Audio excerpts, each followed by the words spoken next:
Let's go. The Committee on Homeland Security, Subcommittee on Border and Maritime Security will come to order. The subcommittee is meeting today to examine visa overstays and their impact on national security. Conversations about the best way to secure the southern land border have been the principal focus of the media, Congress, and the administration for the last months.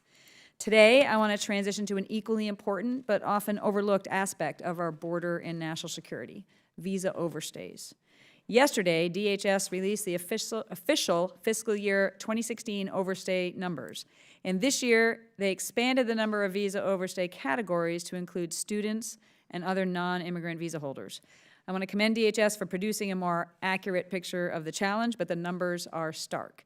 CBP calculated that we had nearly 740,000 people overstay their visas at some point in fiscal year 2016. Even using CBP's more generous numbers that account for some of those overstays who eventually leave, albeit late, we had almost 630,000 overstays still in the country at the end of last fiscal year. Over more time, as more and more overstays left, that number gets smaller, and by January of this year, we still had 544,000 overstays from fiscal year 16, suspected of being in the country, still an incredibly large number. To put that number in context, we only apprehended 310,000 unique individuals crossing the land border illegally last year, meaning we had almost twice as many overstays as people apprehended at the land southern border. It's probably time to jettison the conventional wisdom that visa overstays make up about 40% of the illicit flow. With this year's number of border apprehensions at record low, visa overstays are a much, much bigger problem than it has been historically. So, why does closing this gap in our border security defenses matter? Well, there are unidentified national security and public safety risks in a population that large, and visa overstays have historically been the primary means for terrorist entry into the United States. Time and time again, terrorists have exploited the visa system by legally entering America. The 9/11 Commission put it this way, quote, "For terrorists, travel documents are as important as weapons," end quote. The Commission's focus on travel documents was not surprising. Since the 1993 World Trade Center bombing, terrorists have abused the hospitality of the American people to conduct attacks here at home.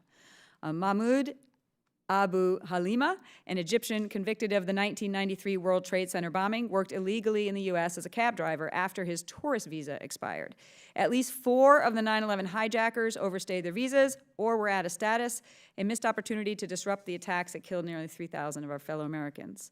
And among the most important weaknesses the attackers exploited was the porous, quote, outer ring of our border security, unquote. The hijackers passed through U.S. border security a combined total of 68 times without arousing any suspicion. More recently, Amin al-Khalifi attempted to conduct a suicide attack on the U.S. Capitol in 2012. He had been in the country since 1999 on a tourist visa, but never left. That's why I wanted to hold this hearing today. I do not want the threat posed by visa overstays to get drowned out by the challenges we face on the southern land border. We can chew gum and walk at the same time. We have to keep the DHS focused on both problem sets, illicit traffic flow that crosses the land border and the growing problem of visa overstays. In order to tackle this challenge, the department has to first identify those who overstay their visa in the first place. A mandate to electronically track entries and exits from the country has been in place for more than 20 years. And a mandate for biometrically based entry-exit system has been a requirement for 12 years. CBP has made, in fits and starts, only marginal progress when it comes to the biometric exit. There have been a series of exit pilot projects at the nation's air, land, and seaports over the last 10 years, but no plan to ever implement a biometric exit capability was seriously considered by CBP and the department. Recent executive orders make it clear that finally finishing the exit system is a priority for this administration. Building on previous testing and pilots, CBP will engage in a series of operational demonstrations with a planned rollout of a facial recognition exit system at some of the nation's largest airports. The previous administration committed to a 2018 rollout of a fully operational biometric exit system at the nation's highest volume airports. I look forward to hearing about the plans for exit beyond the operational demonstrations. Putting a biometric exit system into place, as the 9/11 Commission noted, quote, an essential investment in our national security, end quote. Because without a viable biometric exit system, visa holders can overstay their visa and disappear in the United States, just as 4 of the 9/11 hijackers were able to do. In the current high-risk threat environment, it is imperative that we place greater emphasis on the visa process as a counterterrorism tool. And once we identify overstays, especially those who present national security and public safety threats, we must dedicate the resources necessary to promptly remove those in the country here illegally. Otherwise, we put our citizens at risk unnecessarily. The recent report by DHS's Officer of Inspector General casts significant doubt on ICE's ability to do just that. Multiple IT systems, stovepipes, and lack of training have appeared to hamper the work of our agents. According to the IG, we have a backlog of 1.2 million visa overstay cases, and we've wasted manpower chasing leads that have either already left the country or have changed their immigration status. In one instance, an ICE agent spent 50 hours tracking down a lead that turned out to not be an overstay after all. And we're closing cases thinking a public safety threat is left, but in reality, they are still here. We have to do better. Adding a reliable exit system will be an immediate force multiplier that allows national security professionals to focus their efforts on preventing terrorist attacks and only spending time tracking down people who are still in the country. The chair now recognizes the ranking member of the subcommittee, gentleman from Texas, Mr. Villa, for a statement he may have. I thank Chairwoman McSally for holding today's hearing on the border security risks posed by visa overstays. While the White House focuses its border security rhetoric on building a wall along the southern border, attention and resources should be paid to issues like overstays. I represent border communities and know firsthand the security challenges we face along the border, but to keep our focus mainly on walls is a vulnerability in and of itself. The approximately 740,000 individuals who overstayed in fiscal 2016 is a far greater number than the 331,000 individuals who were apprehended along the U.S.-Mexico border that year. I believe these figures illustrate the challenge overstays pose. Over the last few years, DHS renewed its efforts toward a biometric entry-exit system. I look forward to hearing from our panel today about its progress of development and plans for the eventual deployment of that system. I hope to hear about how the Department plans to address biometric exit at our land borders, particularly along the Mexican border. Unlike Canada, Mexico currently does not have the entry infrastructure, technology, and processes necessary to share traveler information with the United States. I hope to hear from ICE about how it prioritizes individuals who have overstayed and may pose a national security or public safety threat. With limited resources, we must first address those who may do us harm. Deploying biometric exit at ports of entry and addressing overstays is no easy task, but it is a necessary part of ensuring meaningful border security. I thank the witnesses for joining us today and yield back the balance of my time. Gentleman yields back. Other members of the committee are reminded that opening statements may be submitted for the record. We're pleased to be joined today by 4 distinguished witnesses to discuss this important topic. Mr. Michael Dougherty is the Assistant Secretary for Border Immigration and Trade Policy at the Department of Homeland Security. Mr. Dougherty previously served in DHS as a Citizenship and Immigration Service Ombudsman and as Senior Policy Advisor for Immigration with the Border and Transportation Security Directorate. Mr. Dougherty's federal experience also includes service as legislative counsel on the personal staff of Senator John Kyle and on the staff of the Subcommittee on Terrorism, Technology, and Homeland Security within the Senate Judiciary Committee. Mr. John Wagner is the Deputy Executive Assistant Commissioner for the U.S. Customs and Border Protection's Office of Field Operations. Mr. Wagner formerly served as Executive Director of Admissibility and Passenger Programs with responsibility for all traveler admissibility-related policies and programs, including the Trusted Traveler Program, the Electronic System for Travel Authorization, the Immigration Advisory Program, and the Fraudulent Document Analysis Unit. Mr. Clark Settles is the Assistant Director for the National Security Investigations Division within the Homeland Security Investigations. In this capacity, he is responsible for strategic planning, national policy implementation, and the development and execution of operational initiatives. Additionally, Mr. Settles oversees HSI's national security programs, which include Joint Terrorism Task Forces and the Visa Security Program. Mr. John Roth became the Inspector General for the Department of Homeland Security in March of 2014. Mr. Roth's long record of public service includes time at the Food and Drug Administration, where he served as Director of the Office of Criminal Investigations, and the Department of Justice, where among many positions he served as Section Chief for the Criminal Division's Narcotic and Dangerous Drugs Section. The witnesses' full written statements will appear in the record. The Chair now recognizes Mr. Dougherty for 5 minutes to testify. Chairwoman McSally, Ranking Member Vela, and distinguished members of the subcommittee, thank you for the opportunity to appear today to discuss work in progress at the Department of Homeland Security to identify, report, and address overstays. Some 50 million non-immigrant visitors enter the United States each year. They enter for business, to study, to see family or loved ones, or to vacation here.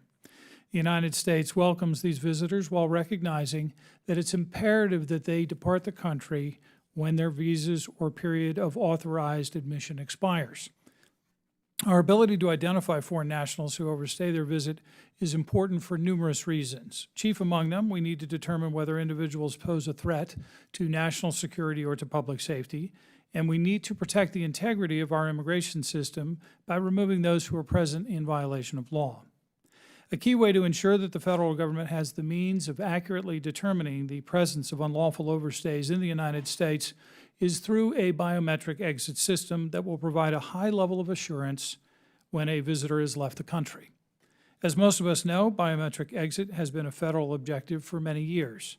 It is a priority for this administration. In his executive order of March 6, the President directed DHS to expedite the completion and implementation of a biometric entry-exit tracking system for in-scope travelers to the United States as recommended by the 9/11 Commission.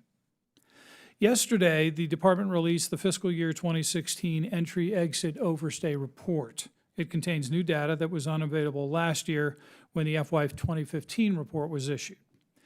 The FY 2016 report has been expanded to include foreign students, exchange visitors, and numerous other classes of non-immigrants. DHS's ability to provide new analysis on these non-immigrant classes results from improvements made by DHS in expanding its data collection capabilities. The FY16 report reflects that 98.53% of in-scope non-immigrant visitors departed the United States on time and abided by the terms of their admission. While that is an impressive level of compliance, our data indicates that 1.47% of non-immigrant visitors overstayed their period of admission. That means a total of 739,478 individuals who were expected to depart the United States in FY 2016 did not do so. While the number of overstays declined through the end of the 2016 calendar year, these overstay numbers are a significant concern for Secretary Kelly and for the Department, as is reflected in the work performed by our Inspector General. DHS is collaborating with the State Department, with DOJ, and with ODNI to improve screening and vetting standards and procedures so that we can better determine when non-immigrants intend to fraudulently overstay the terms of their visas, which is a task assigned to us by the President's executive order of March 6. Secretary Kelly is also committed to increasing the number of ICE agents to undertake enforcement efforts against immigration law violators. We have a clear commitment and direction from the President via the executive order to prioritize biometric entry-exit. DHS also acknowledges and appreciates the strong support that it has continuously received from Congress in favor of implementing such a system. Building on recent CBP biometric exit pilot programs, ongoing work includes an aggressive effort to re-engineer and to redesign data handling, to develop next-generation facial matching capabilities, and to build a back-end communication portal to connect with the travel industry and with our security partners. Ultimately, the goal of our collaborative efforts with government, industry, and international stakeholders is to accurately identify passengers and to deliver a seamless and secure travel experience. While implementation of a robust and effective biometric exit solution will take time and presents significant operational challenges, DHS is aggressively advancing the development of a comprehensive biometric exit system. Our strategy is to expand activities underway in the air and sea environment to include our land borders as well. DHS will continue to build on the progress made in the FY 2016 Overstay Report to identify, report, and take appropriate action against those who overstay or violate the terms of their admission to the United States. Chairwoman McSally, Ranking Member Vela, and distinguished members of the subcommittee, thank you for this opportunity to testify today on this important issue, and I look forward to answering your questions. Thank you, Mr. Dougherty. The chair now recognizes Mr. Wagner for 5 minutes. Good afternoon, Chairwoman McSally, Ranking Member Vela, and distinguished members of the subcommittee. Thank you for the opportunity to discuss U.S. Customs and Border Protection's progress since last year towards implementing a comprehensive biometric entry and exit system. Before that, let me touch on the Overstay report we released yesterday. This year's report accounts for 96% of all Air and Sea non-immigrant admissions from fiscal year 16 at Air and Sea locations. We've expanded the report to include additional categories of temporary visitors, including foreign students, exchange visitors, and certain worker classifications. Last fiscal year, there were approximately 50.4 million in-scope non-immigrant admissions through the Air and Sea locations who are expected to depart. Of this number, DHS calculated a total overstay rate of approximately 1.47%, which is about 739,000 individuals. Of these, about 628,000 remained in the U.S., or 1.25% at the end of the fiscal year. Due to continuing departures, that number is currently at about 455,000, or 0.9%. So I'm happy to discuss that report further. So moving to biometric exit, last year I testified before the subcommittee and described some of the pilots that CBP and DHS have conducted over the years and the many challenges we've faced in developing a feasible biometric exit solution. I understand your frustration with the pace of this. I also recognize that Congress has made $1 billion available over the next decade for biometric exit and essentially funded a program in advance of DHS having a real plan on how to implement. As I've said publicly, we're out of time and we're out of excuses. So the good news is we have developed a feasible solution. We've had a lot of discussion with private sector technology experts and many stakeholders. We knew for this to be successful, we couldn't implement another standalone stovepiped process, adding yet another new process for travelers to learn. We certainly couldn't rearrange in the near term how airports are built or the operating model of the airline industry. So the biggest factor in our struggle to find a solution was relying on finding that single magic piece of technology that would accomplish our needs. Previous efforts never really took a deep look at the processes behind how our data systems already function. So we figured out a way to better position the data we already have on travelers and make the inspection process a lot more efficient. In non-technical terms, we moved the biometrics of a traveler expected to be on a departing flight out of the DHS OBIM database and into its own temporary and secure database until we encounter the person. By doing so, we can now skip reading the passport first, like all other countries require who have smart gates and a lot of the technology we've seen developed. We can go straight to collecting a biometric and matching against the gallery. This makes the process a lot quicker and the infrastructure footprint much smaller, less expensive, and much more manageable to implement. So we put this concept to test using facial recognition on a flight in Atlanta. We created a pre-positioned gallery of facial images we had already collected and compared a live photograph of the traveler boarding the plane, thus creating a biometric record of departure. We've processed about 28,000 travelers through this Atlanta demonstration over the last 10 months, matching at a rate at high 90 percentile for travelers who have a photograph available. So this validated our concept on how to use the data, coupled with the latest technology and fitting within the operational model of the airline and the airports, and it's easy for travelers to use. Everybody knows how to take a picture. So while facial recognition will be used, we'll continue to collect fingerprints from foreign nationals upon initial encounters. Both biometrics will be fused together in our systems, and the fingerprint results can be returned by matching the photo associated with them. So we're getting the same vetting results as if we had read the fingerprints or the passport. This is just a more efficient, convenient, and user-friendly way of traveler verification without losing any of the security benefits. We've introduced this vision to the air travel industry. Beginning this summer, we will roll out 6 to 10 biometric air exit demonstrations at airports. The demonstrations will occur at select flights at each of the airports, and some of these will be utilizing airline or airport-provided technology through cameras or self-boarding gates. This will allow our stakeholders to work with the new process, and we can jointly develop an implementation strategy that also conforms to their own modernization plans. Now, CBP is not neglecting the land environment. The land strategy will consist of initially requiring third country nationals, non-Mexican citizens, non-Canadian citizens, to self-report their departure from the U.S. at the land border ports. There's very few of these travelers making a final departure from the U.S., only a few hundred a day, if that. We will commence a notification process later this year to advise travelers of these new requirements. In addition, facial recognition technology will be deployed at 2 southwest border land ports of entry for pedestrians and exit later this year. This configuration will be developed so it's expandable to other pedestrian locations. So in conclusion, we now have a feasible, efficient biometric exit solution in all modes with the exception of land border vehicles. It's a matter of building out the IT back-end services and infrastructure to support this on a national basis, while simultaneously working with the industry stakeholders to incorporate their own automation efforts into the exit infrastructure. So thank you for the opportunity to appear today, and I look forward to your questions. Thank you, Mr. Wagner. Chair now recognizes Mr. Settles for 5 minutes. Chairwoman McSally, Ranking Member Vela, and distinguished members of the subcommittee. Thank you for the opportunity to appear today to discuss how ICE Homeland Security Investigations, HSI, investigates visa overstays and to highlight improvements HSI has implemented in overstay enforcement.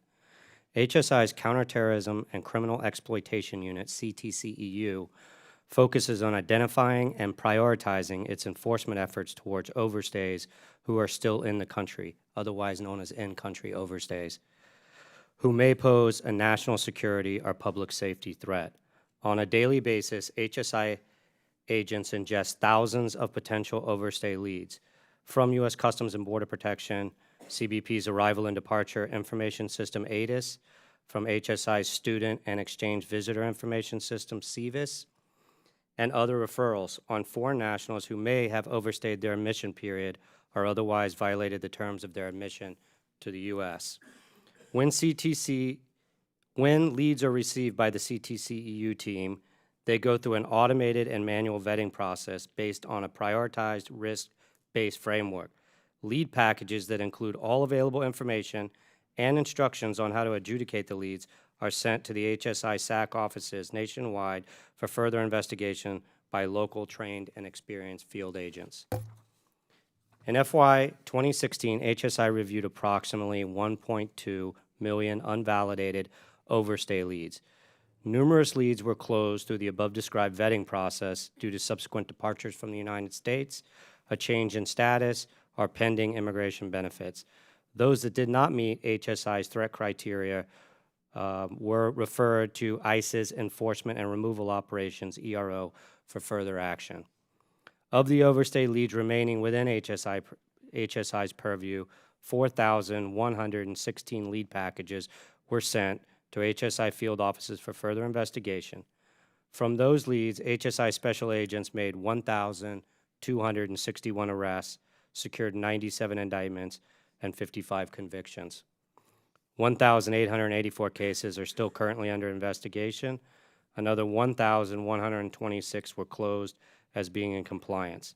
The remaining leads were cycled back into continuous monitoring for further research as new information is revealed. However, we at HSI are committed to always doing better and advancing our capabilities as technology is developed and as resources allow, and overstay enforcement is certainly no exception.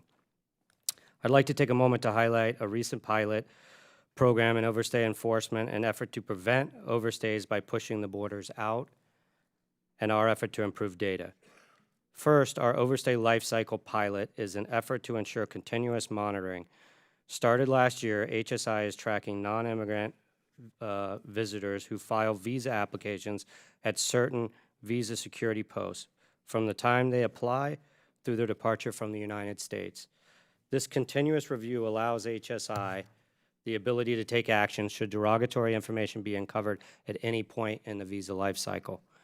Second, HSI, in collaboration with the Department of Defense and CBP, developed a biometric program called BitMap to target high-risk subjects who are en route to the U.S.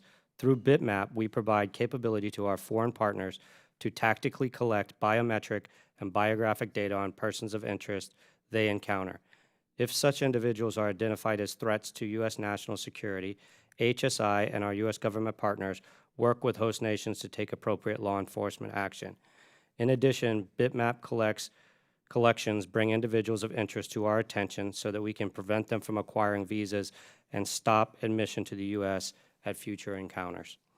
One example of BitMap program success involves an Eastern European national encountered in South America. Through BitMap, the subject was found to be a match to a no-fly record.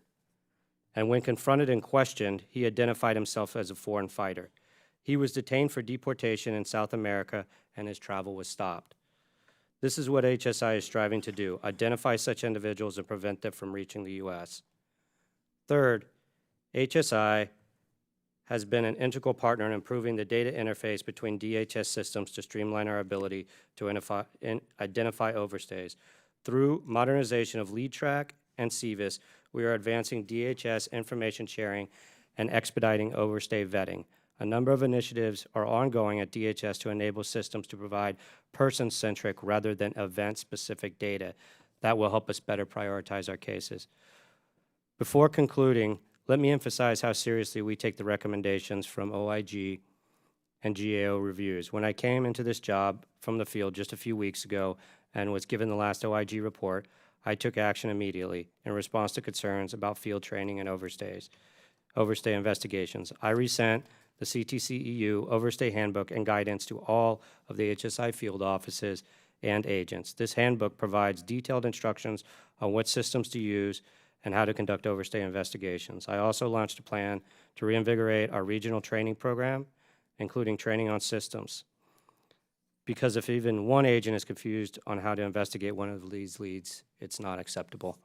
Thank you again for inviting me today to explain HSI's critical role in the overstay enforcement process. I will be pleased to answer any of your questions. Thank you. Thank you, Mr. Settles. The chair now recognizes Mr. Roth for 5 minutes.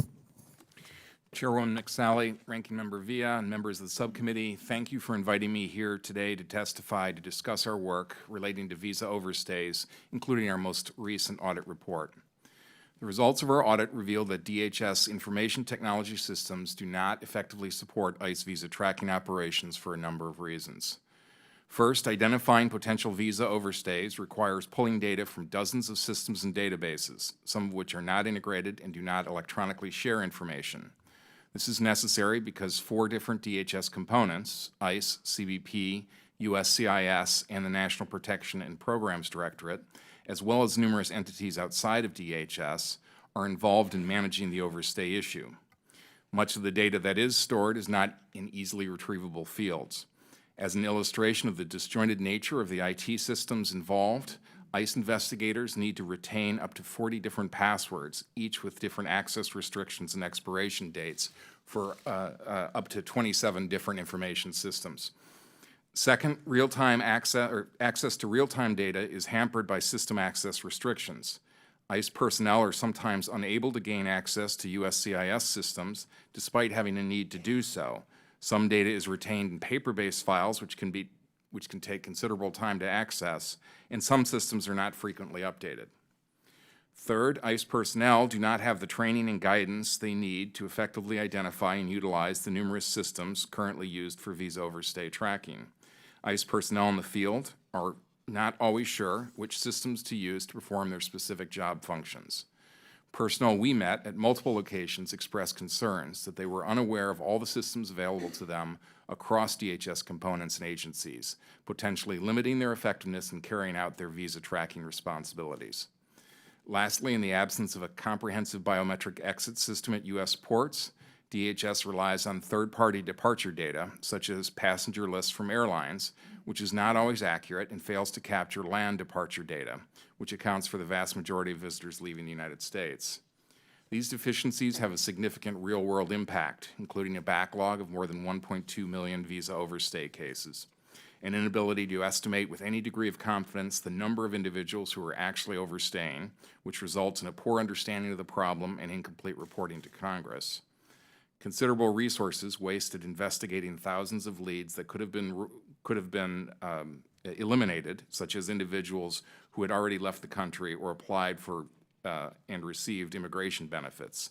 In fact, during our review, we found that HSI agents spend 40% of their caseload investigating individuals they should not be investigating, largely because they were in compliance with the law or had left the country. Part of the problem is that the department has historically done a poor job of requiring IT integration, which results in a fragmented and decentralized system. The DHS Chief Information Officer should provide greater oversight and centralized management of DHS IT systems. This is a long-standing issue we have repeatedly reported on. Additionally, the ICE Chief Information Officer must provide adequate training and guidance to personnel in the field about how to properly use current data systems. Finally, CBP must continue to work on moving forward with the biometric entry-exit system, which will assist in streamlining ICE's investigative efforts. Until the department properly equips its personnel with the tools and training required for the vital work of tracking visitors who overstay their visas, timely identification, investigation, and adjudication of visa overstays will not be possible, increasing the risk to public safety and national security. We made 5 recommendations in our audit report that we will believe will assist in making the process more efficient. The department and its components have agreed with each of our recommendations and is implementing corrective action. We will monitor the progress the department makes and report as needed. This concludes my testimony. I would be happy to answer any questions you or other members of the committee may have. Thank you, Mr. Roth. And I recognize myself for 5 minutes for questions. I'll tell you, gentlemen, listening to your testimony, it's deeply concerning, the situation that we're in. It's troubling, it's frustrating, it's infuriating. I mean, this is a significant issue that we need the will and the capability to address, right? And from my view, again, I look at things often. I was a fighter pilot.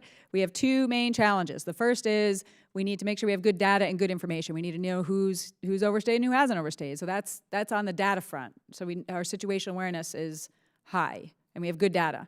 And then the second piece is once we know who's overstayed, what are we doing about it? How are we using your resources, Mr. Settles, to prioritize so that you are quickly not wasting time and prioritizing in order to address the issue for enforcement, with the highest priority being those that are potential national security risks. In both these areas, we've had significant failures and challenges that bring us to this place of the report. We appreciate the information in the report, but we still just have so much more to go to address the will and the capability in both of these areas. We have shown, Mr. Wagner, as you said, the will in Congress. We have funded money for a program without a plan. We are now anxiously awaiting for the will and the capabilities to increase in these areas. So, Mr. Wagner, I want to start with you. On the some of the challenges we've had in the past is when we've had biographical data focus versus biometric, it's still relying more on the airlines and private industry to be able to give information to something that many believe is an inherently governmental responsibility. So talk to me about this facial recognition approach and how that's actually going to be implemented, and what is in the airline industry and what is the government doing, and then how is that also impacting U.S. travelers? Are we getting our facial recognition collected and then brought somewhere into a government database? Because we're not foreign travelers. How does that all work? So on the manifest issue with the third-party data, I mean, we find it's very accurate. This is data that's collected by the airline when you check in. It's verified by the airline when they give you your boarding pass. It's verified by a TSA officer when you go through the checkpoint and they compare it against your boarding pass. And it's the basis we do all of our national security checks against for your no-fly list and your selectee list, including on all your domestic travel. Our work with it, adding biometrics to it, has found that data is very accurate. But you're true, the vulnerability remains of an imposter departing the United States under somebody else's biographic data. So the biometrics are essential to closing that vulnerability and doing it. But that doesn't mean the data we're using today or relying on today is inaccurate. I mean, this is the biographic data that we caught the Times Square bomber leaving the United States on. But if he flies out under somebody else's U.S. passport, we may not catch him unless somebody within that looks at the photograph very closely. So the facial recognition will allow us to lock that down and close that vulnerability. So our plan this year, we've already got pictures on everyone from their arrival records. And I'll address your U.S. citizen comment too. But what we can do is when the airline provides us that manifest, is we'll pull all of the faces that we have in the DHS database and put them in its own secure database. So when the person goes to board the plane, it's as simple as just taking their picture and querying against that small subset of data you've put aside. So this is really quick and really easy to do, and it's as simple as putting a camera at the departure area to do this. Now, U.S. citizens are included in that because just because someone presents a U.S. passport, we still have to determine they are a U.S. citizen. And we can have an officer there or an airline person there standing and comparing the document manually, or we can use the algorithm to make that match. Once we confirm it's a U.S. citizen, we discard the data, because they're not subject to the biometric exit requirement, but we do have a responsibility to determine a person is a citizen and not an imposter to the passport that they're presenting. Does that happen automatically or manually? That would happen automatically with the facial recognition software. Okay. So we take a picture, we compare you against the photograph you've already provided to the U.S. government for purposes of travel, or compare you against your passport photo. that we have from Department of State. And if you match against that, we discard the data as you're confirmed now to be a U.S. citizen. So the plan for this year is to build out the back-end services and build out the ability on a national basis to take all of the manifests in, be able to populate the galleries and build the database space to store this, and then work on the infrastructure to be able to match that. So you need the space to store the data. You need to build the services to retrieve the photos out of IDENT or OBIM's database, stage them and create that gallery per flight. Then you've got to procure the matchers, the algorithms from the private sector and technology companies that build these. You've got to implement that, and then you have to build the protocol between the camera at the gate and getting into that gallery to match and have a response back. So what we're working with, while we're building that out, and that will take us the rest of this fiscal calendar year really to build that out. Once we build that, we're working with the airlines and the airports on their own modernization plans, because they're looking at self-boarding gates. They're looking at facial recognition for boarding passes, for self-tagging checked bags. So we want to combine with them, so there's not this gauntlet of cameras you go through just to board the plane, that it's one single photograph that will be able to take care of several purposes at once, including the biometric exit. All the same data runs in the background, the fingerprints run in the background, the biographical queries all run in the background. You're just pointing it to the same vetting results through matching the face instead of actually reading the passport. So the plan is to combine what we're doing with what the airlines and the airports want to do and build that out over the course of this year and into next year. So we can really leverage each other's technology, and we can provide the platform, we can provide the service. Now, who owns the front end piece? Once we build this service out, it's a matter of buying cameras and plugging them in. And our plans include looking at TSA and the checkpoint and some possibilities of helping them with some of their work, because you're comparing against the same document. You know, looking at other services within that airport, provided we could work through the privacy requirements of doing so. But you should be able to match against that passport or that visa photo all through the airport, any place you would currently show an ID. Now, So I'm almost out of my time. I saw there's no additional funds for this project in the FY18 budget request that just came out. So do you have the funds already from what we've allocated? And what is the timeline to complete all this? correct. So we have enough money this year and next year to get the platform built and get this started. We'll be demonstrating 6 to 8 sites, up to maybe a dozen sites this summer to show the stakeholders how it works and start to work on their own modernization plans to fit it. So this year, we will be building out that back-end service, that platform to stage those photos, procure the space, and procure the algorithms to do the matching. We think there's enough money there to do the complete air environment starting this year into next year. Land border is a different challenge. So, Got it. Okay, so we'll circle back afterwards. I'm out of time, but I do want to know the full timeline and the full cost for air and sea for this to roll out. Chair, I'll recognize Mr. Vela for 5 minutes. Mr. Roth, I want to make sure that I understand your testimony, because, and subsequently, I'm curious as to what the department's feelings are about it, because before you began your testimony, I assumed that the 739,000 figure that we had for 2016 would be precise. But as I understand your testimony, you're suggesting that that's not likely so. Is that right? That's correct, and I can explain why. There's a couple areas in which inaccuracies get injected in the system. With all respect to Officer Wagner, I think that the airlines do an okay job with regard to providing passenger manifests, but during our audit, we found that that accuracy rate was in the low 90%, somewhere between 92 and 95%, which seems pretty good, except if you're talking about 50 million people, 5% of 50 million is still a significant number of people. The other thing that the report, and it's very upfront, and it acknowledges the fact that it does not include the land border, which obviously is a significant issue. This year, of course, they included students, which they hadn't last year, so we commend them for gradually increasing the accuracy. But I think when we're talking about this level of numbers of travelers, there is going to be inaccuracies here.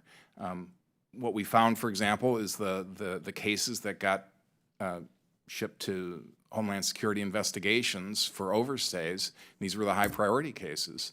40% of them either already got some sort of immigration benefit or had left the country.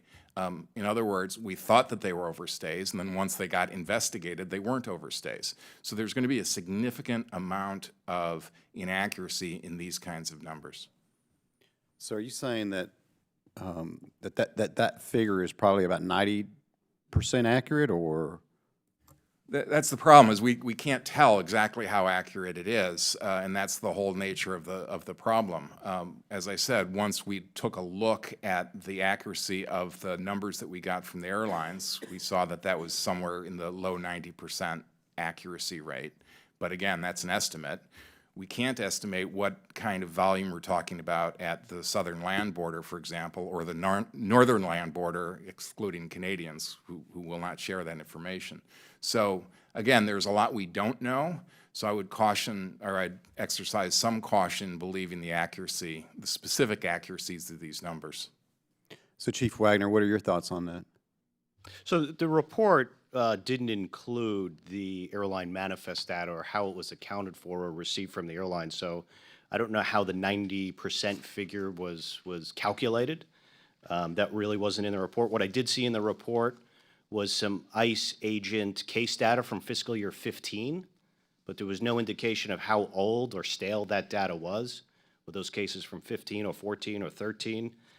So it's hard really to say about the accuracies of that data without having the analysis of what actual data was received and how it was calculated, other than some, anecdotal statements from the ICE agents about how complicated it was. So there was a lot of summaries, judgments made based on anecdotal information. I really didn't see the data analysis behind it. Now, as far as the land border goes, sure, 250 million land border travelers last year, but once you take out the Mexican citizens and the Canadian citizens, the numbers are very small. Out of 190 million, and this is on arrivals, land border travelers last year, only just over 400,000 were non-Mexican citizens, non-American citizens. Very small number. On the northern border, out of 60 million travelers, there are about 1.1 million non-Canadian, non-U.S. travelers. So we think this is a manageable subset to start with. We think there's manual reporting requirements we can put in for that same population if they depart the land border, as their final departure from the United States. Those numbers will be even smaller than these numbers because these include the maquila workers and the people that cross back and forth, who we'll call them, third country nationals at this point. So we think that's a manageable subset, but true, a lot more people cross the land borders, but it's a lot of, as you know, it's the commuting traffic, and it's a lot of the local community going back and forth who wouldn't be subject to biometric exit anyway. Thank you. Chair now recognizes Mr. Barletta for 5 minutes. Thank you. Mr. Wagner, for years, I've been calling for the Congress and administration to follow through on one of the key recommendations of the 9/11 Commission report to complete a biometric entry-exit screening system, which they called an essential investment in our security. As noted earlier, as many as 4 of the 9/11 hijackers violated the terms of their visas or overstayed, and we have seen this pattern continue in other terrorist plots. Biometric entry-exit means collecting biometrics on entry and exit at land, air, and sea. One gaping hole in plans we have heard about today is land ports of entry, where about 2/3 of travelers pass through. Can you please speak to plans to collect biometric entry data at land ports of entry, and why aren't we verifying the identity of land arrivals biometrically? So land arrivals are collected biometrically when someone leaves that border zone on the southwest border. Or, Canadian citizens on the northern border are not subject to the biometric collection. So any third country national coming across the Canadian border, we would collect the biometrics. On the southern border, it's any Mexican citizen that wants to proceed past the border zone, which is different miles in different states, and then any third country nationals that would come in. I gave you the numbers on the third country nationals on the Mexican border. For Mexican citizens, it was just over 15 million last year, so it is a pretty significant number. But all of them come in, have their biometrics verified. They've already been taken by State Department when they got the visa. We verify who it is. So the plans on departure would be start with the third country nationals. It's a very manageable group. Set up a manual reporting requirement for them. Have them come in and give us their biometrics and we confirm them. The problem is the technology in the vehicle lanes, there's just nothing yet. So we're testing some cameras that can do facial recognition in through a vehicle. We haven't seen anything that's commercially available yet. But for pedestrians, I think we can do that using the same system we're building for airports. Okay, thank you. Mr. Doherty, it's good to see an updated visa overstay report, which was more complete than the one issued last year. That being said, as noted, this report does not cover all foreign visitors to the United States, such as those that enter through the land ports of entry. It also does not provide the total estimated in-country overstay population that are here now. It's a snapshot of time of those foreign visitors who are expected to depart in fiscal year 2016 and those who did not do so. How do you plan to use the information in the new overstay report, and what do you think is the most effective way to address the problem of overstays? I personally think that a better means of communicating with people who are here on visas should be explored. I think we're doing that now. I think CBP is looking towards pushing something out on your phone that says, hey, you're almost done. I think it would be nice if the sending countries would do the same thing. I know if I was on travel and the host country was telling me that it was about time to go, and my own government was telling me the same, that would motivate me to get going. I think that in terms of compliance and getting people to voluntarily leave, if their intention is to come here and overstay, we need to do a better job of understanding whether or not that's their intention on the front end. So if we're going to be doing screening and vetting in a more sort of robust fashion, how does that translate into real life? I think part of it is going to be probably increasing training for those individuals who actually do interview people who are intending to come to the United States to better understand their intent. That is, as I mentioned in my opening statement, part of the executive order is that the interagency is getting together and looking at whether or not we can do a better job of determining intent and perhaps denying admission to those people who would intend to overstay. So you've got, in a sense, a little bit of a carrot perhaps with notifying people, hey, you're almost done. But then there's the stick, which is we can't let you in because basically I cannot determine based on the colloquy that you and I are having right now that you're not going to the United States under whatever visa category, that you don't intend to just overstay. Thank you, Madam Chair. Chairman yields back. The chair now recognizes Mrs. Demings from Florida for 5 minutes. Thank you so much, Madam Chair. Mr. Wagner, you talked about the operational model in Atlanta and the plans for further build-out at 6 to 10, I believe, additional airports. What portion of the process are the stakeholders, the airports, the airlines, willing to own, and what portions will be CBP's? So CBP will receive the airline manifest information about who checks in for a flight, just as we do today. We will build a gallery of photographs based on the holdings, the data we've already got from people's arrival information where we took their picture. We will stage that in a gallery in a secure computer database, and we will procure a matching algorithm to be able to match a received photograph against that gallery. Now, who owns that front-end camera and who takes that picture? I think that could be, the government could do that, or the airline could do that. What about cost-wise? The cost of the cameras would really be the inexpensive part of this. The cost would be the personnel. So if CBP has to staff each one of the 5,000 departure gates at all the airports, or look at restricting departures to only locations we could staff. How many additional personnel or officers, personnel, would you need to implement the program nationally? That would be Roughly. thousands. That would be thousands of officers to do that, or pull them from the inbound lanes, but creating additional delays there. So if the airlines are already going through a boarding process and verifying passports manually, because that's what a lot of the gate agents do now, is they have to look at that passport, because wherever they're going, that country also holds them to board the right person. If we can help the airline with that requirement and confirm their identity based on our records, it helps the airlines with their resources. So we want to build a platform that if an airline is looking at modernizing and doing facial recognition, which we're in talks with an airline right now about doing that for a boarding pass, well, why not link them up and just have one camera, one picture of the traveler taken that provides both benefits, boarding the plane and doing the biometric exit. So as a traveler wouldn't have to go through two cameras and having a CBP officer standing there doing what the airline person's doing. So should the airlines choose to do that, we want to build a platform that could accept their technology and allow them to do that. If not, the government could procure that, but then the costs will go up, but then the resources and the manpower to do that would be astronomical. Okay, thank you.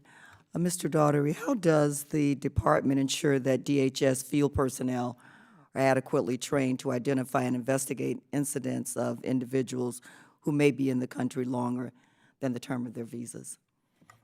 Ma'am, I would defer a portion of that question to my colleagues within ICE to answer. I do want to address one thing, if I could, regarding Secretary Kelly's interest in bringing on many new ICE officers. As a former Marine general, he's very interested in the ground troops. He's very interested in the quality of their life, the equipment that they get, and principally in the training that they get as well. So his objective is to add as many folks as we can to, while keeping a high quality of recruit coming into ICE to assist as ICE agents. The number that has been placed out in public is 10,000 people over time. So his intention there would be to ensure that they were very, very well trained. He believes in professionalism, and it's a strong characteristic of his personality. The remainder of your question, if I could, I would defer to Mr. Settles. Mr. Settles? Yes, thank you. I guess I from looking at the report, it's kind of a two-part question. One is training in the systems, and then the other part is training on how to conduct the investigations. I know that, there's the main DHS and ICE CIOs came forward with a plan on the system training that's supposed to be implemented by, I believe, April 30th of 2018, and it was concurred with by OIG. On the other side, like I mentioned, when I took over this job and I saw that there were some agents out there, and again, I know there may be new agents, and these are difficult cases. I mean, the people don't want to be found, especially if they came here, to hurt us for national security or public safety concerns, or if they just ended up overstaying their visa, they're not going to make it easy for us.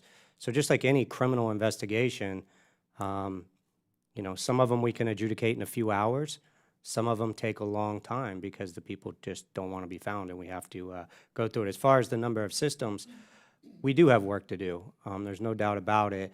I will say we've come a long ways, though, from the days I can remember of the systems that I used when I was a field agent, and how you had to type in these long strings of almost like DOS-like codes in order to be able to search things like criminal records. We are moving in our lead track, which is a CTCU. We've already moved to it being a single sign-on and person-centric, which is very important because it allows us to look at everything that that person did, not just the event or the visa that they filed. But, we are gonna, we've already sent out the handbook. It seemed like there was some confusion that there was at least one agent that didn't understand how to do these. The handbook gives detailed information. The leads we actually send out, the reports of investigation, says what the over 100, that's about 130 employees that, I have here in the National Capital Region that ingest these leads, the 1.2 million leads. And after the automated screening, then they go through, and check all of the systems manually. And part of the reason they do that is because, a system is only as good as the information you put in it. And part of that is to amplify the information, make it better, make connections that the technology can't do yet, along the lines of looking through a system like and finding a speeding ticket and seeing that it adds another address. Right now, you're going to have to log on to a different system in order to be able to do that because there's concerns of third agency and privacy and other things. So there's always going to be a lot of systems. I mean, I think that's why these guys and gals get paid is, Okay, thank you so much. Thank you, Madam Chair. The chair now recognizes Mr. Rutherford from Florida for 5 minutes. Thank you, Madam Chair. Mr. Settles, in Mr. Ross' numbers, and this kind of goes back to the issue we were just talking about, it says 0.4% of the overstays were actually arrested. That's 3,402. That's obviously a pretty small number. And what I was, to kind of follow up where you were at, I want to ask just a couple brief questions. Number one, do they log into NCIC and look for these overstays being in jails throughout the country? yes, sir, they do. And also the sister agency to HSIERO has a program that goes around to the jails and, you know, puts detainers on individuals that are within the jails. When Mr. Wagner builds out the facial recognition program, is there a way for 287G agencies to actually tap into that and let you know, instead of you, because if you check NCIC today, they may not be in there. They may be in there tomorrow, though. So unless you're continuously checking, you're really missing the boat.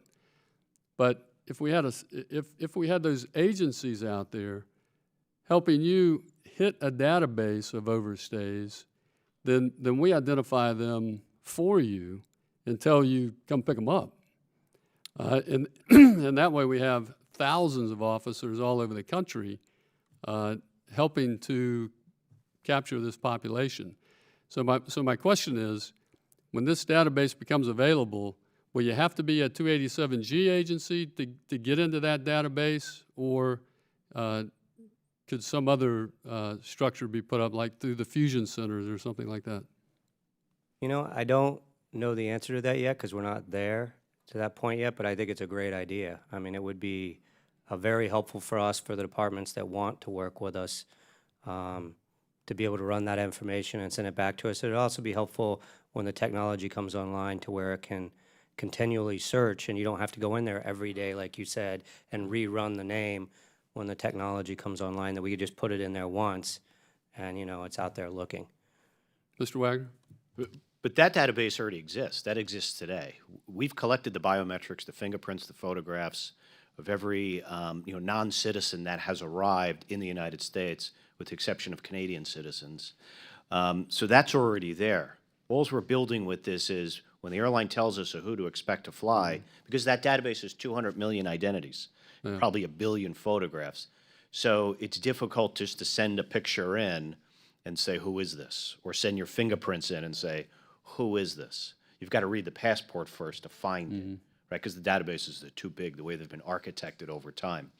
What we'll do is when we get the airline manifest is we go and pull all those biometrics out and just stage it somewhere. So you have a very small file you're searching against. If they're not found in that file, then we start over and start to look, okay, who is this person really? But I think a lot of those capabilities already exist to run fingerprints and to run photographs into that main database, which is run by DHS's OBIM's office to do that. But again, I go back to the same question I have for Mr. Settles. If the officers aren't accessing those databases every day, those databases are changing every day as far as arrest, who's in our jails. What, do local jails have access to that database? I don't exactly know, but what we'll do is we'll run a lot of recurrent vetting or perpetual vetting against the databases that we have. So we take State Department's visa database, and every day we run that against new information. We take the visa waiver travelers who's been given an ESTA. We run that all the time against new pieces of information. If the TSDB, the Terrorism Watch List, gets a new entry, we get that and we run it against all our holdings to see, do we know this person? Does the U.S. government have any info on this person? Okay. Do they have a visa? Are they in the country? Are they out of the country? Or are they an overstay? So if when we receive that information at our National Targeting Center and we see that person has a visa, We look to see have they traveled to the U.S. and are they here? If they're here, we're passing it off to ICE and say, here's a Right. TSDB hit, person's still in the country. We'll also call State Department and have that visa canceled or revoked. Let me ask you one other question too, because I know sometimes the numbers that aren't included are as important as the ones that are. The 0.4% is those overstays that were actually arrested. Do you have a clearance number for your agents, Mr. Settles, I think, who, even though they only arrest 0.4%, how many of the overstay cases that they investigate do they actually clear, either by arrest or exceptionally clear because they find out they're out of the country, or, you know, they passed away, or, you know, whatever the exceptional circumstances may be? Yeah, I mean, again, so when they come in to us, we're looking for that derogatory information for national security and public safety. The ones that don't meet our criteria, we send to ERO. That's about 679,000. Of the leads that come in to us, then we, through the manual vetting, we close about 350,000. Because again, like we talked about, this is a snapshot in time. People are coming and going every day. The gentleman's time's Yeah, expired. Can we follow up in a second round? Yeah, I just didn't want to leave the impression that you only know about 3,400. You know a lot more than that. Yes, sir. Thank you. The chair now recognizes Ms. Berrigan from California. Thank you. Mr. Roth, I want to go back to you about this issue of whether the numbers we have are accurate or not. Can you tell us the numbers that we're given, what is the basis on you saying they're not accurate? Excuse me, yeah, you know, we do this audit and we talk to CBP. So the numbers that I gave you are cited in our report. Those are numbers that CBP themselves gave us. The low 90% to 94% accuracy rate of the passenger manifest that they get, CBP itself says is between 90 and 94% accurate. We put that in our report, we give it to CBP. CBP has an opportunity to object to that, say it's not accurate. They did not object to that. This was referenced by our auditors according to government auditing standards. We believe that that is an accurate number of people who are either underreported, meaning they have not left, even though the airline records show that they have left, or overreported, meaning that the airlines failed to show that they left. So either way, it's a problem for our visa overstay issue. Now that's corroborated by the fact that when we went out to the field and we talked to the ICE agents, the folks who are actually the HSI agents who are actually doing the work, they found that a lot of their cases, in fact, were people who had left the country. It was like 17% of their caseload. So we have it both ways, both from CBP data that CBP itself gave us, as well as from, you know, anecdotally from HSI agents who say, hey, you know, the data that you've given us, these files that you're giving us are bad. So that's how we can tell. This is through no fault of either CBP or ICE or DHS that this happens. This is the law of large numbers. When you're talking about 50 million people at, you know, a number of different ports, these kinds of errors are going to happen. Thank you. Do we know how long, when you said that there are times where you go to the investigators and they start to investigate and they realize that there is no overstay. Do we know how long, how often that happens and how much time we waste in doing that, or how far along in the process we find that out? We looked at that in our audit report, and for fiscal 15, which is the year that our audit looked at, it was a 40% rate. So about 25% were individuals who had received some sort of immigration benefit, so they weren't in fact overstaying, they're complying with the immigration law, and the remainder were out of the country by the time the HSI agents received that. That's the data that we compiled based on our audit looking at HSI data. And Mr. Settles, do you know what the timing is like on, let's say somebody overstays their visa, when ICE would actually get this report that there's an overstay? Does it take weeks? Does it take months? Is it a year? It used to take weeks, and now we've reduced it down to about 3 to 5 days, because you remember, it's got to come in and be automated, vetted, you know, in an automated and a manual process through both intelligence holdings and, you know, like we've said, quite a few other databases currently. And then we package it up and send it out to the field. So we cut it down from 2 to 3 weeks to 3 to 5 days, which has been a significant achievement. And I guess my concern has been, you hear about the reports of the 9/11 attackers or people who've overstayed their visa, and for me, makes this a critical issue that we need to actually invest dollars in, as opposed to a wall per se.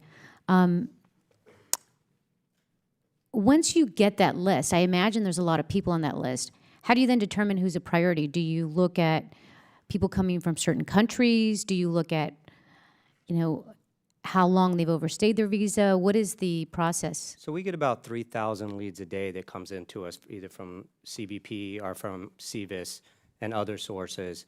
And we have, we chair this board called the Compliance Enforcement Advisory Board, or the CEAP. And that has other law enforcement agencies like FBI, CBP, other agencies in the intelligence community, and they help us set a 10-tiered priority matrix that we bounce that off. Tier 1 are the people that we know there's some type of national security or derogatory information. The other tiers could be because of travel patterns of concern, countries of concern. And one of the things that after looking at both the Overstay report and the OIG report that we're going to take, I've asked my team to take to this Compliance Enforcement Advisory Panel is maybe looking at countries adding in that have a very high rate of overstay as another factor. But we bounce it off of those, and that gives us a prioritized list, and then that's what we send out first. And we continue to monitor the other. But, if you don't mind me saying, it really is, and for the HSI side, it is a resource issue because our agents are doing other things. They're investigating child exploitation where there's actually a victim, and we have to prioritize those things, or that we get information that a drug load is coming in that day. Now, I'm not saying that if we knew that an overstay lead had anything to do with national security or something that was more important, but if it's a fraud case that we have in the overstay and the agent, is needing to go out and rescue a child victim, we're going to prioritize that. So, that's kind of the different layers of how we get down to prioritizing. But what I can tell you is we've sent out more leads already this year than we did all of last year because that 10-tiered system, because we're no longer excluding any classes of aliens, we're looking at all 10 tiers again. Okay, thank you so much. Sure. I yield back. Chair now recognizes Mr. Rogers from Alabama. Thank you, Chair. Mr. Settles, we know in 2016 that more illegal aliens stayed in the U.S. on visa overstays than were caught at the southern border. Is it just employment that's drawing them? Is that what you're finding, or what is making that happen? Sure, that's a really hard question for me to answer. I think I'd be giving you my opinion. That's what I'm looking for. Hopefully it's an informed opinion. Well, I would rather get back to you on that if I could. I think I would just be speculating. I want to work with my team and maybe give you a more informed answer. Okay. When you collect, when these individuals are caught and removed, are exit interviews done? Are they debriefed? That does occur, especially if they're somebody that's of concern. We're going to work with ERO and we're going to talk with them, try to find out information. And that's what criminal investigators do. Every overstay is of concern. So I would hope that when we do apprehend somebody who's overstayed and we remove them, that somebody's asking them a few questions before we send them out home. Absolutely. That's part of presenting the case. If it's a criminal case, we're going to have interviewed them, and we're going to have to produce evidence. And the same if it's an administrative arrest and we're taking it in front of an immigration judge. Okay. It seems that staying in the U.S. on an expired visa is the lowest risk and highest rewards way to live here in the U.S. illegally. I think one way to make illegal labor less profitable and less appealing is to put a fee on money sent back to their home country by these illegal workers, and I've introduced a bill to do that, to tax remittances, or put a fee on remittances. But other than that, what current legal mechanism do you have in ICE or CBP that can reduce the appeal of overstays? I know you talked a little while ago, Mr. Daughter, about the interviews that you can do on the front end, but what legal mechanisms do you have to really chill their enthusiasm for coming out here and overstaying? Well, I'll touch on it briefly, and then I can pass it to my colleague with CBP. But, I mean, depending on how long they overstay, that makes them ineligible for applying or getting a visa again. It could be 3 years or 10 years. It also limits their ability to apply for a visa anywhere other than their home country, which can be really difficult. So there are mechanisms, and then they face detention, you know, removal. So. Well, not in this country, they hadn't been. My recollection is from about 10 or 11 years ago that when folks come here on these visas, particularly if it's a temporary work visa or a student visa, that they are issued a Social Security card. Is that still the practice? I can't. That happens in some cases. People are able to get Social Security cards, but it's an individual, and I think it has to do with, I would just rather get back to you on that answer. If you would. My recollection is that we require it if they're going to be here as a student or working, that they have to get a Social Security ID number. So if you check and see if that's still the case and get back with me, I'd appreciate that. Yes, sir.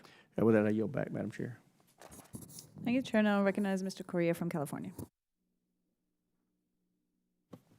Thank you, Madam Chair. My apologies for running a little bit late. I was caught up on the floor, but I'm going to ask a question if it hasn't been asked before. People coming in on temporary visas from Mexico, when you return, you're not actually required to collect them at the border, is that correct? Or is there a process to collect those?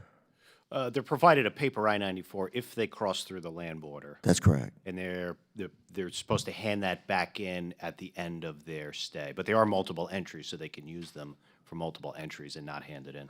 So how do you account in terms of guesstimating folks that are still here versus those that are not, given that they may be handed in versus not returned when they exit the country? So with the land border, what we look at is what we call subsequent arrivals. So if someone has a border crossing card, a Mexican citizen with a visa, 85% of those travelers cross the border again within 30 days. Okay. Obviously, they left if they can cross again. If you push that out to 6 months, 95% of them cross again within 180 days. So right now, that's the best indicator we have of what percentage might be overstaying or not crossing the border again. So you got essentially a guesstimate, an algorithm, so to speak, to try to guesstimate how many folks actually are returning and how many are not. True, because we do not have the exit collection process on the land border. Okay. Any thoughts on a collection process? And I guess an even more important question is, how important is it to really have that, collection process? Are we going after an issue that's significant? And I say that to you because I've had many relatives that I go pick them up at Tijuana, they get the permit, come over, and when you exit, there's nobody really there to take the card. It's not really issue or not to me because, other than might tell them, let's find somebody to give this card to, otherwise you may be accused of overstaying your time here. So the question is it really an issue? And number two, if it is an issue, are we going to move forward to create a process to collect these cards? Correct. So we don't have the infrastructure or the personnel there to do that to the extent that we do inbound. There's not facilities built. There's not infrastructure. It was never designed to control the departures. We can do enforcement work and we can do targeted examinations of people, but to do it on a wholesale process, we're not equipped or built to do that. There's some work with perhaps the Mexican government we can do about exchanging information that we're discussing with the Mexican government in Tijuana about potentially looking at pedestrians and exchanging some of the information, similar to what we've done with Canada, that an entry into Canada can serve as a departure record from the U.S. We're exchanging non-Canadian data with that right now, so the third country nationals. So I think there's possibilities to help Mexico build out their infrastructure to do that, or the U.S. government can build it on our side. But again, there's no infrastructure there now or personnel to do that. Thank you, Mr. Wagner. I was just going to say that That's an excellent idea, given the cost of the infrastructure and the fact that on both sides of the border, you are having a lot of infrastructure being built right now, and I believe occasionally when you do cross the border into Mexico, the Mexican authorities do check you out to see who you are and what you've got in your car, so on and so forth. So I encourage you to continue to try to seek some similar relationships, cooperation as we have with Canada, with Mexico. I think that's a win-win strategy. Thank you very much. And with that, Madam, I yield the remainder of my time. Gentleman yields back. We're going to start a second round. I now recognize myself for 5 minutes. I want to follow up on the carrots and sticks related to trying to change some of the behavior here. When we look at the penalties, that could be a potential deterrent. If you could stay 364 days, and that only means that once you're told to leave, or if you leave on your own, you just can't come back for 3 years. If you stay a little bit longer, you can come back for 10 years. Coming over the land border illegally a second time is a felony. Do you feel, Mr. Wagner, that the penalties are appropriate to deter this action? And then secondly, as I look at some of these charts, I think about like carrots and sticks to countries. I mean, we have some countries on here that have rates of 75.21% overstays from Eritrea. Let's see, I mean, some of them are in the high 20s and the 40s, 56.86 for Afghanistan, 67% from Liberia. I mean, if 77% of the individuals that are given a visa are overstaying, are we coordinating with the State Department to have some country-specific sticks in order to deter continuing behavior like this? Because obviously it's not working. Yeah, so we've provided the overstay report to the Department of State. We've had that discussion with them. I know they've shared it with their posts, those kinds of numbers, and I know we've shared it with our field locations that these are the countries that have very high overstay rates. So scrutinize travelers with those passports a little closer with that in mind, that they have very high overstay rates.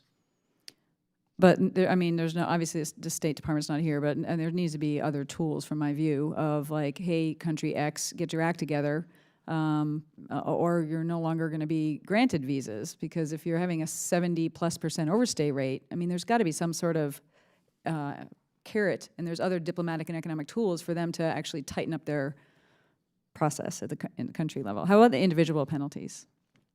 What do you think about the individual penalties? I mean, we enforce them as the legislation permits. I mean, Right, the no, I know. I'm fullest just extent asking that if we you think can. it's an appropriate deterrent, or if anybody's got any thoughts on that. Obviously, with 700,000+ people blowing them off, perhaps we need to be looking into that here to tighten those up. Mr. Settles, I want to talk about resources. You said you don't have adequate resources. How many HSI agents are there total, and how many are focused on visa overstays? What subset? Thank you. The numbers change, and we're trying to hire. We have about 6,500 agents. And for the last few years, we've dedicated, I think, somewhere between 600,000 and 700,000 hours towards overstay enforcement, if that gives you, because that's how we measure. How is that as a percentage of total man hours? I'm just trying to get a sense of percentage of effort. I would have to take it back. I think it's around 3%. Okay. So I'm hearing that you feel you need additional agents and resources to be able to adequately enforce this and prioritize it. Well, yes, ma'am. I mean, obviously, with more, we could do more. I mean, but I would say that we are currently going through a big hiring push, which is very good for us, and that's something we're working on right now. We have a task force. We're doing these super one-stops, where the potential agent candidates coming in. It's almost like the military back when they had, when you were called up for the draft. You go through each phase all at the same time, from an interview and a physical and doing the physical fit test. That moves us along a lot quicker, so we are doing those throughout the country. Got it, thanks. You back?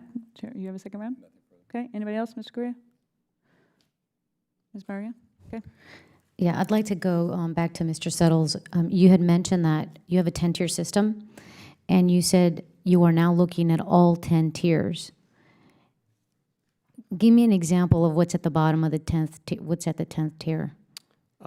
I don't have it specifically in front of me, but it may be an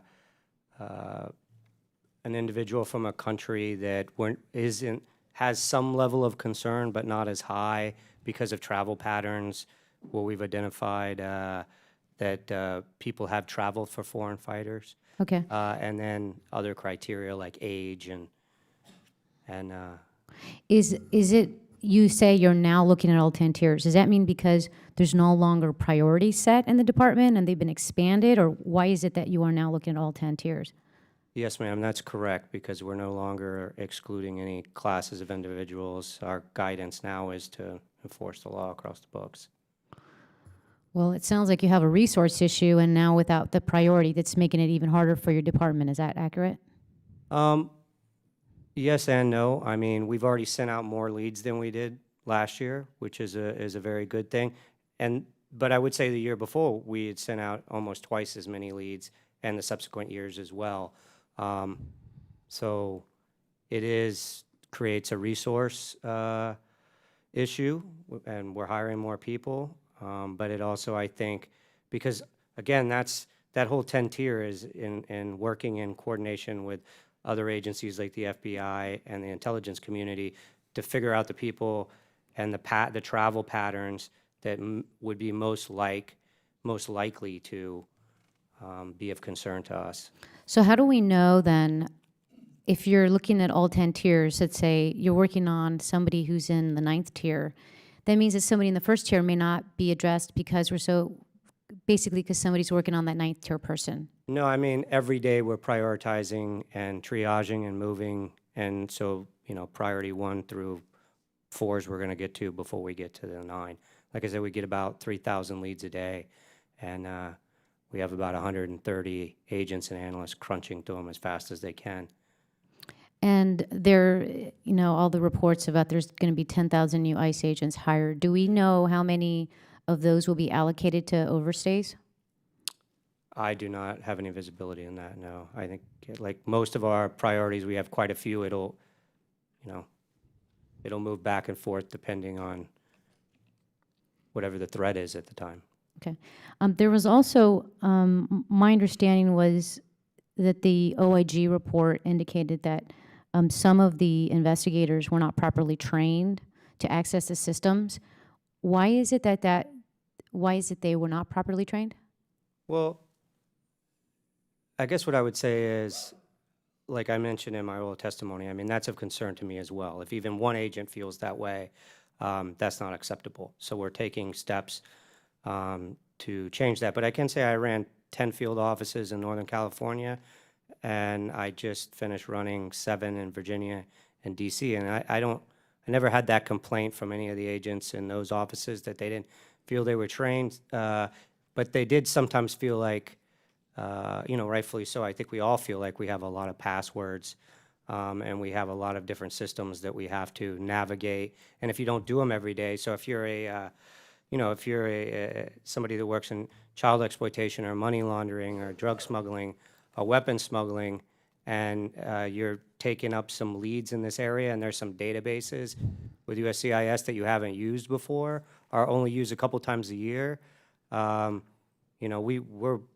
would love for the technology to get to single sign-on, across the board, and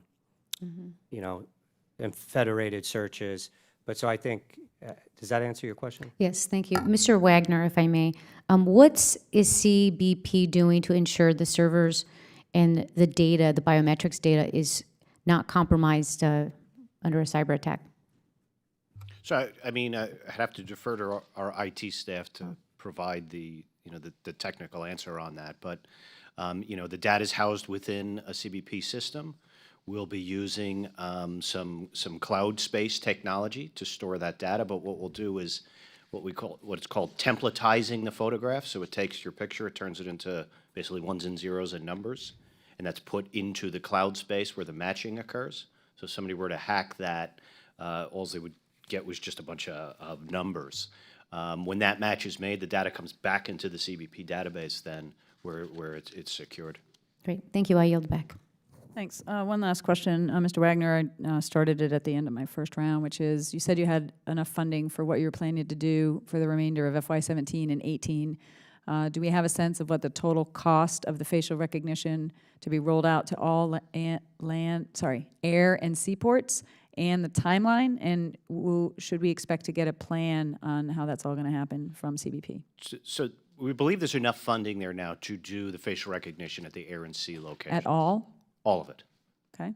Over, now depending on how the final deployment goes and what some of the stakeholders take on or provide versus what the government will provide, if CBP has to provide staff at each one of the 5,000 departure gates, that funding would not be enough.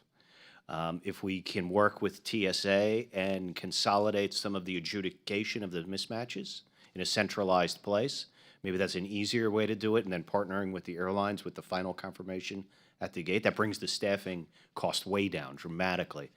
So there's still a lot of work to do on that, on exactly how that would be deployed.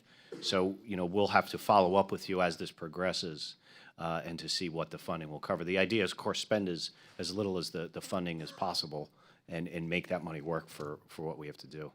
Great, thank you.